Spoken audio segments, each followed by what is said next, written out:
So what made you join the Navy in particular? It's a really funny story because I was actually on my way to talk to the Air Force recruiter because my Uncle Joey had me sold on the Air Force has the best stuff, they're the best things going on. So when I went down to the recruiter's office, I'm searching for the Air Force recruiter. I can't find him anywhere. Now this should have been a good signal. Hey man, these guys don't work. I could have an easy streak, right? So in comes this smooth talking man from Cleveland named Leonard Dorsey. I'll never forget his name, Navy recruiter. And he comes up to me, he says, hey, my man, young man, come here, let me talk to you for a minute. Come in my office, let me show you what the Navy's all about. So I figured, well, my grandpa was in the Navy, this can't be too bad, I'll give him at least 5 minutes. I ended up signing, 15 minutes later, signing up for the Navy. Oh. So here we were, we were in port, we were overnighting it, having like the grandest time. And the next thing I know, it was like late and somebody said, hey, get down here, man, you gotta get on TV, you gotta see this. So I'll come running down, and here were our tanks, just one after another, right? Going in like crazy. And I thought, I guess the war started.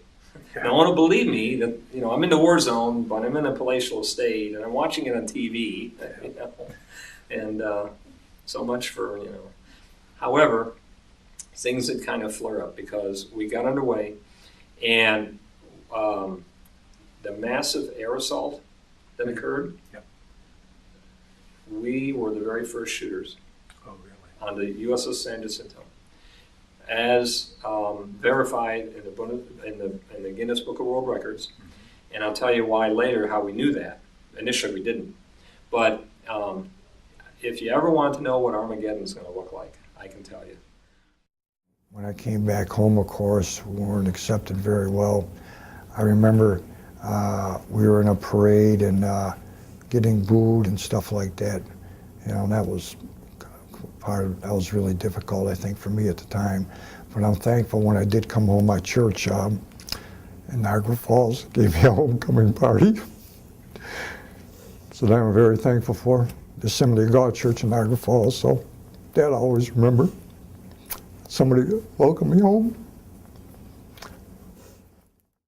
The Army taught me about honor. It taught me about the understanding of honor and what that really means down to the grassroots definition of it. And I can now take that in my career after the Army and say, as long as I'm honorable, as long as I am living honorably, and I am doing what I need to do from a position of honor, then all of the other core attributes of the Army follow along with me. And so there will be that loyalty, there will be that respect, there will be that selfless service, there will be that integrity, and there will be that personal courage.